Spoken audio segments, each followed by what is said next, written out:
વિદ્યાર્થી મિત્રો, વાણિજ્ય વ્યવસ્થા અને સંચાલન વિષયમાં પ્રકરણ 2 ધંધાકીય સેવાઓ એક વિશે આપણે અભ્યાસ કરવાનો છે. તો ધંધાકીય સેવાઓ એટલે એવી સેવાઓ કે જે ધંધાકીય પ્રવૃત્તિમાં મદદરૂપ થાય, ઝડપથી એ પ્રવૃત્તિને કરી શકાય અને ધંધાકીય ક્ષેત્રનો વિકાસ થઈ શકે. તેના માટે ઘણી બધી સેવાઓ હાલ કાર્યરત છે.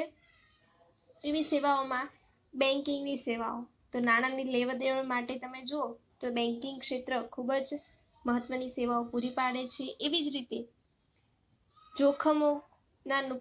જોખમોના લીધે જે નુકસાન થાય તો એ નુકસાનને પહોંચી વળવા માટે વીમાનો આપણે ઉપયોગ કરતા હોઈએ છીએ, એટલે કે વીમાની સેવાઓ મેળવતા હોઈએ છીએ. ત્યારબાદ જોઈએ તો ટપાલની સેવાઓ, કે માલ મોકલવા માટે, મંગાવવા માટે, ઓર્ડર આપવો હોય તો એના માટે આપણે ટપાલ સેવાઓનો ઉપયોગ થાય છે, જેમાં પાર્સલ સેવાઓનો પણ સમાવેશ થઈ જાય છે. ત્યારબાદ વખારની સેવા એટલે કે ગોડાઉનની સેવાઓ, કે ભાઈ માલ આપણે ઉત્પાદન કર્યો એ માલને સંગ્રહ કરવા માટે આવી વખારની સેવાઓનો પણ સમાવેશ થાય છે. ત્યારબાદ માલને ઓર્ડર આપણે મોકલવો હોય, માલ સામાન હેરફેર માટે વાહન વ્યવહારની સેવાઓનો પણ સમાવેશ થાય છે. તો આ બધી સેવાઓ વિશે આપણે અભ્યાસ કરવાનો છે, જે પ્રકરણ 2માં વીમો, ટપાલની સેવા, વખાર અને વાહન વ્યવહારની સેવાઓનો સમાવેશ થાય છે અને પ્રકરણ 3માં બેન્કિંગ સેવાઓનો અભ્યાસ આપણે કરવાનો છે. તો આપણે વીમા વિશે અભ્યાસ કરીશું.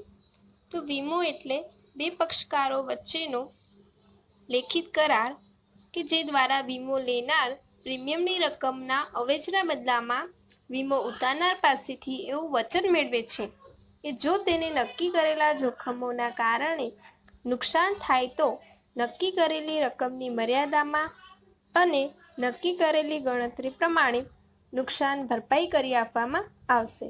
હવે બે પક્ષકારો એટલે એક વીમા કંપની જે વીમો ઉતારે છે અને બીજો પક્ષકાર વીમો ઉતરાવનાર જે વ્યક્તિ. બંને વચ્ચે લેખિત કરાર થાય છે, જેમાં વીમો ઉતરાવનારે પ્રીમિયમ ભરવું પડે છે અને આ પ્રીમિયમના બદલે વીમા કંપની પાસેથી વચન મેળવે છે કે જોખમોના કારણે જો એને કોઈ નુકસાન થશે તો એ નુકસાનનું વળતર વીમા કંપની એને ભરપાઈ કરી આપશે. તો વીમાના લેખિત કરારને વીમા પોલિસી તરીકે ઓળખવામાં આવે છે. વીમો એ આપણે કોઈ નફો મેળવવા માટે નથી લેતા, પરંતુ જોખમના કારણે જે નુકસાન થાય છે એ નુકસાનનું વળતર આપણને મળી રહે એ માટે આપણે વીમો લઈએ છીએ. હવે વીમો એ લેખિત કરાર છે, માટે વીમાને કરારના જે સામાન્ય સિદ્ધાંતો છે એ સિદ્ધાંતો પણ લાગુ પડે છે. તો હવે આપણે વીમાના સિદ્ધાંતો જોઈશું. તો વીમાના 4 સિદ્ધાંતો છે: સંપૂર્ણ ભરોસાનો સિદ્ધાંત, નુકસાન વળતરનો સિદ્ધાંત, વીમા યોગ્ય હિતનો સિદ્ધાંત અને હક બદલાનો સિદ્ધાંત. તો વિગતવાર આપણે જોઈએ સંપૂર્ણ ભરોસાનો સિદ્ધાંત. તમને શબ્દો પરથી જ ખ્યાલ આવી જશે કે સંપૂર્ણ ભરોસો એટલે બંને પક્ષકારોએ એકબીજા ઉપર સંપૂર્ણ ભરોસો રાખવો પડે છે. એટલે કે એકબીજાએ બધી જ માહિતી બંને પક્ષકારોને પરસ્પર જણાવવી જોઈએ. જે આપણે વીમો લઈએ છીએ એ વીમા વસ્તુને કોઈ અસર કરતી હોય એવી તમામ બાબતો બંને પક્ષકારોએ એકબીજાને જણાવવી જરૂરી છે. એક્ઝામ્પલ તરીકે આપણે કોઈ આગનો વીમો લઈએ છીએ અને ગોડાઉનની બાજુમાં જ કોઈ દારૂખાન બનાવતું કારખાનું છે, તો આપણે વીમા કંપનીને જણાવવું જોઈએ, કારણ કે એના લીધે આગ લાગી શકે છે ભવિષ્યમાં. તો આવી જે નાની મોટી બાબતો છે એ બધી જ બાબતો આપણે વીમા કંપનીને જણાવવી જોઈએ. જો આપણે પૂછવામાં ન આવે પરંતુ જો અસર કરતી હોય, આપણી વીમાની પોલિસીને જો કોઈ અસર કરતી હોય અને જો વીમા કંપની આપણને ન પૂછે છતાં પણ આપણે એને જણાવવી જોઈએ. અને જો આવી કોઈ બાબત છુપાવવામાં આવે તો એ દગો ગણવામાં આવશે આ કરારને. અને જો ભવિષ્યમાં વીમા કંપનીને જાણ થશે કે આપણે દગો કર્યો છે તો વીમા કંપની આ કરારને રદ કરી શકે છે. એટલે કે કોઈ પણ પક્ષકાર એ સામેવાળો જો આપણી સાથે દગો કરે તો આપણે રદ કરી શકીએ છીએ અને જો આપણે કોઈ દગો કર્યો હોય તો વીમા કંપની સામેથી રદ કરી શકે છે અને આપણે જે પ્રીમિયમ ભર્યું હશે એ પ્રીમિયમની રકમ પણ આપણને પાછી મળી શકતી નથી અને ભવિષ્યમાં જો નુકસાન થશે તો એ નુકસાનનું વળતર મેળવવાનો પણ આપણને કોઈ હક રહેશે નહીં. ત્યારબાદ છે નુકસાન વળતરનો સિદ્ધાંત. વીમો લેનારને નુકસાન થાય તો તેનું વળતર મળી શકે એ માટે જ તે વીમો લે છે. એટલા માટે વીમાના કરારનો હાર્દ એ નુકસાન વળતરનો સિદ્ધાંત છે. આ સિદ્ધાંત પ્રમાણે વીમો લેનારને નુકસાનનું કેટલું વળતર ચૂકવી શકાય તે નક્કી કરવામાં આવે છે. પરંતુ જિંદગીના વીમાને આ સિદ્ધાંત લાગુ પડતો નથી, કારણ કે જિંદગી એ અમૂલ્ય છે.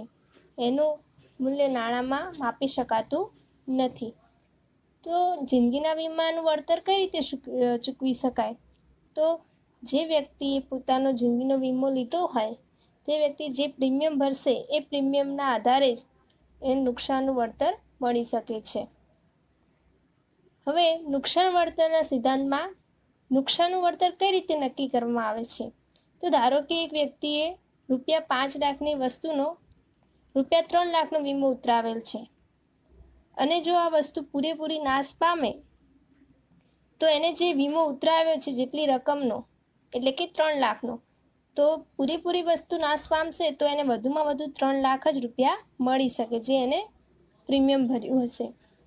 એવી જ રીતે જો વ્યક્તિએ પૂરેપૂરો 5 લાખનો વીમો ઉતરાવ્યો હોત તો વસ્તુ પૂરેપૂરી નાશ પામે તો એને પૂરેપૂરા 5 લાખ રૂપિયા મળી શકે છે. એટલે કે પ્રમાણસર રકમ જ નુકસાનનું વળતર તરીકે મળી શકે છે. એનાથી વધારે રકમ મેળવી શકાતી નથી, એટલે કે નફો કરી શકાતો નથી. ત્રીજો સિદ્ધાંત છે વીમા યોગ્ય હિતનો સિદ્ધાંત.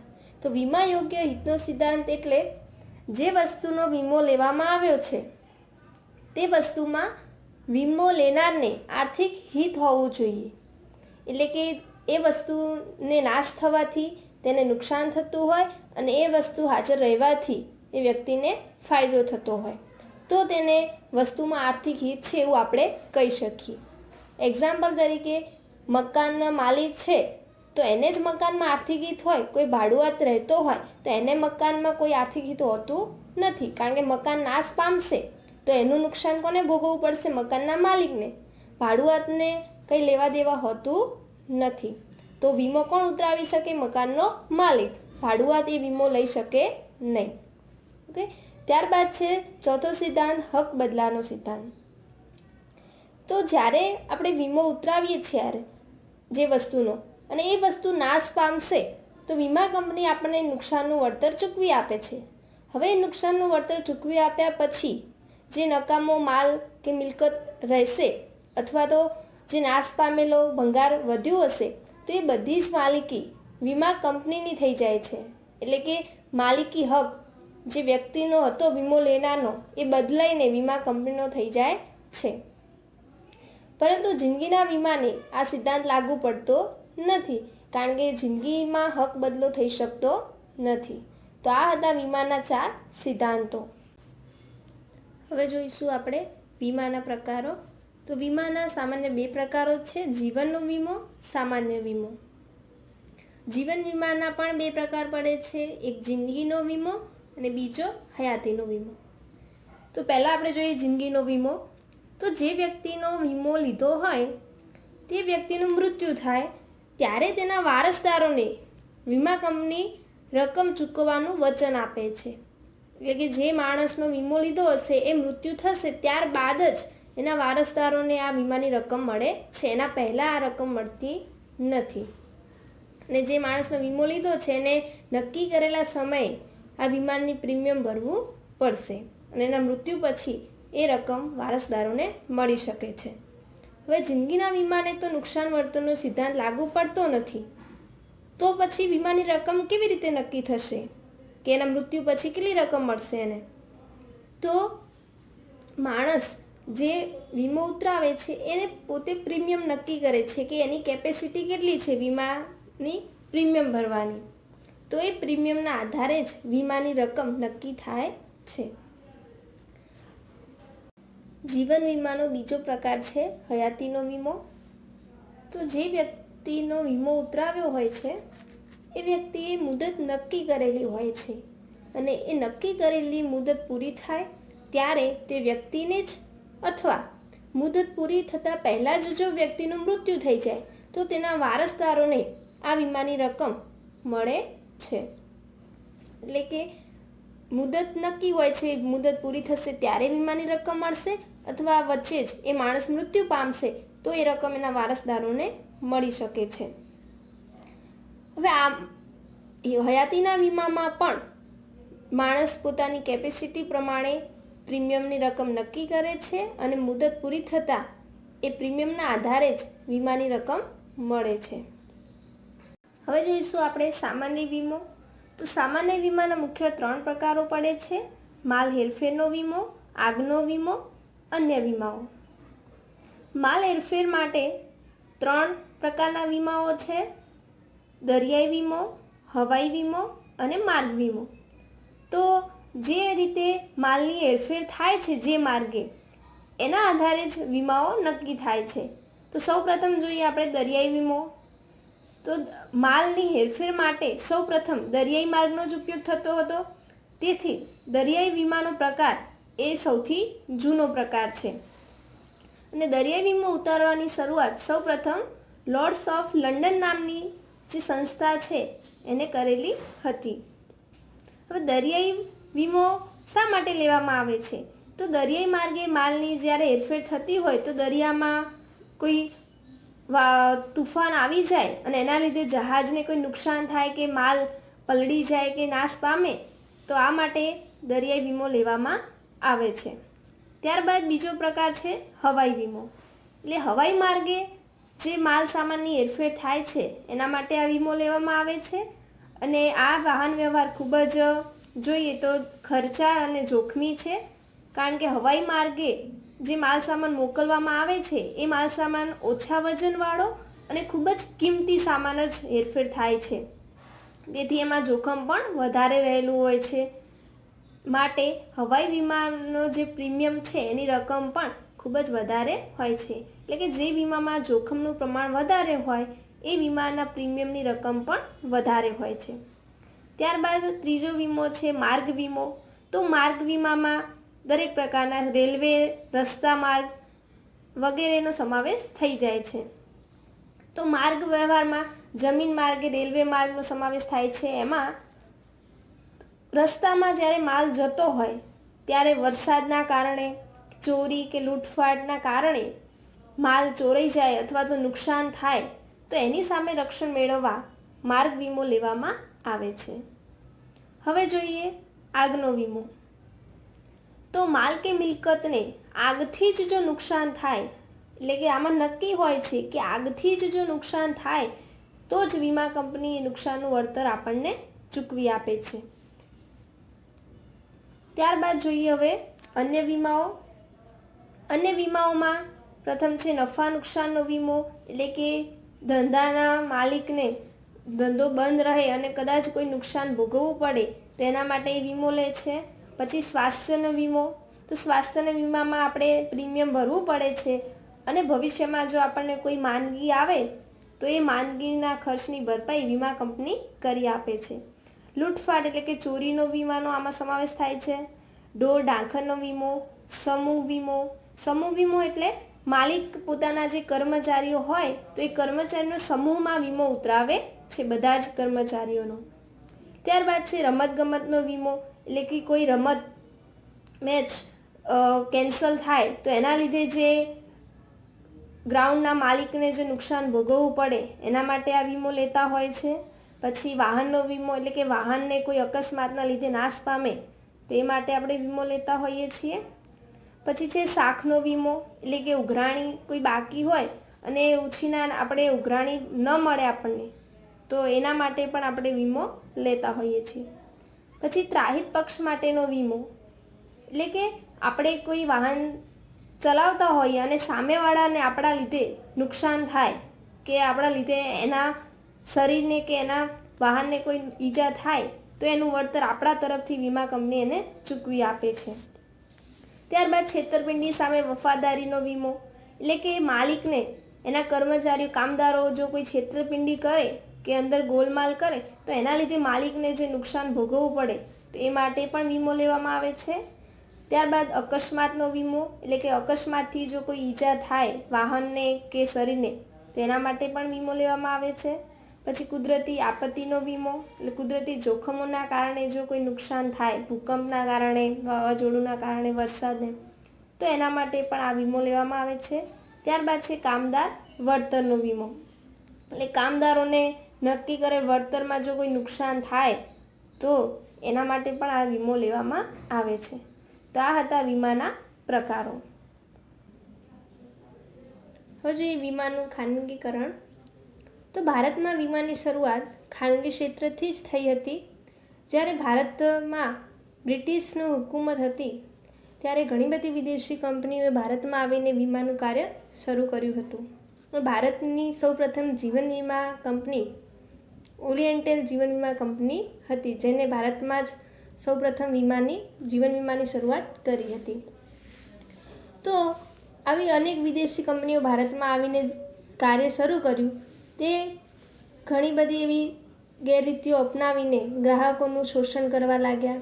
આવા આક્ષેપોના કારણે ભારત સરકારે આઝાદી પછી 19મી જાન્યુઆરી 1956ના રોજ વટહુકમ દ્વારા જીવન વીમાના ધંધાનું રાષ્ટ્રીયકરણ કર્યું અને 1 સપ્ટેમ્બર 1956ના રોજ ભારતીય જીવન વીમા નિગમની સ્થાપના થઈ, જેને આપણે LIC તરીકે ઓળખીએ છીએ, life insurance corporation of India. સામાન્ય વીમામાં પણ બ્રિટિશરોનું શાસન હતું, પણ ધીમે ધીમે આઝાદી પછી એના પર નિયંત્રણો મુકાતા રહ્યા અને 1972માં સામાન્ય વીમા વેપાર કાયદા દ્વારા 1 જાન્યુઆરી 1973થી બધા જ પ્રકારના સામાન્ય વીમાની કંપનીઓનું એક રાષ્ટ્રીયકરણ કરવામાં આવ્યું અને 1999માં વીમા નિયમન અને વિકાસ સત્તાની સ્થાપના થઈ, જેને આપણે IRDA તરીકે ઓળખીએ છીએ, એટલે કે insurance regulatory and development authority. તો એના વિશે આપણે આગળ જોઈએ. તો વીમા નિયમન અને વિકાસ સત્તા એટલે કે IRDA. તો ભારતમાં IRDA એ સર્વોચ્ચ સ્વાયત્ત અને કાયદાકીય સંસ્થા છે જે વીમા ક્ષેત્રના નિયમન અને વિકાસનું કાર્ય સંભાળે છે. એટલે કે જે વીમાની કંપનીઓ છે એ દરેક કંપની પર દેખરેખ રાખવાનું, નિયંત્રણ અને વિકાસનું કાર્ય આ સંસ્થા સંભાળે છે. તો IRDA એક્ટ 1999 દ્વારા ખાનગી વીમા કંપનીઓને વીમા ક્ષેત્રમાં રોકાણ કરવાની છૂટ આપવામાં આવી. એટલે કે ઘણી બધી ખાનગી કંપનીઓ પણ વીમાનું કાર્ય કરી શકે એ માટે એમને છૂટ આપવામાં આવે, એટલે કે ખાનગીકરણ કરવામાં આવ્યું. અને આવું ખાનગીકરણ અત્યારે વિદેશી કંપનીઓ પણ આ વીમા કંપનીઓમાં રોકાણ કરી શકે છે અને આવું વિદેશી સીધું રોકાણ 26% સુધીની મર્યાદા હતી, જે વધારીને 2015માં 49% સુધી કરવામાં આવી છે અને હાલ વર્તમાનમાં તો આ રોકાણ 100% કરવામાં આવ્યું છે. અને IRDAનું મુખ્યાલય હૈદરાબાદમાં આવેલું છે. હવે જોઈએ આપણે IRDAના ઉદ્દેશો કે IRDAની સ્થાપના કયા ઉદ્દેશોના કારણે કરવામાં આવી છે. તો એનો પ્રથમ ઉદ્દેશ છે વીમા ધારકોને વધુ પસંદગી મળે. એટલે કે જો વીમામાં ખાનગીકરણ થશે અને વિદેશી કંપનીઓ પણ ભારતની અંદર વીમા કાર્ય શરૂ કરશે તો એના લીધે ગ્રાહકોને અંદર જે હરીફાઈ થશે વીમા કંપનીઓમાં એનો ફાયદો ગ્રાહકોને મળશે અને ગ્રાહકોને વધુ સારી પસંદગી કરી શકશે. ત્યારબાદ છે વીમા કંપનીનો વચ્ચે તંદુરસ્ત સ્પર્ધા દ્વારા ઓછા પ્રીમિયમે વધુ સારી સેવા. એટલે અંદર તંદુરસ્ત સ્પર્ધા થશે અને આ સ્પર્ધાનો લાભ ગ્રાહકોને મળી શકશે, એટલે કે ઓછા પ્રીમિયમે સારી સેવા પ્રાપ્ત કરી શકે. ત્રીજો ઉદ્દેશ છે અર્થતંત્ર માટે ભંડોળ મેળવવા માટે. તો વિદેશી કંપનીઓ જો ભારતમાં વીમા કાર્ય શરૂ કરશે તો એનો લાભ આપણા અર્થતંત્રના ભંડોળમાં પણ થશે. પછી છે વીમા કંપનીઓમાં સ્વનિયંત્રણ લાવવું. એટલે કે વીમા કંપનીઓ પોતાની રીતે જ નિયંત્રણ લાવી શકે અને પોતાનો વિકાસ કરી શકે. ત્યારબાદ પાંચમો ઉદ્દેશ છે ફરિયાદ નિવારણ તંત્રની વ્યવસ્થા કરવી. એટલે કે ગ્રાહકોનું જે શોષણ થાય છે, ગેરરીતિઓ અપનાવવામાં આવે છે એમની જે ફરિયાદો છે એનું નિવારણ કરવા માટે સારા એવા એક તંત્રની વ્યવસ્થા કરવી. તો આ હતા ઈરડાના ઉદ્દેશો. વિદ્યાર્થી મિત્રો, હવે આપણે આવતા વિડીયોમાં ટપાલ સેવા વિશે અભ્યાસ કરીશું.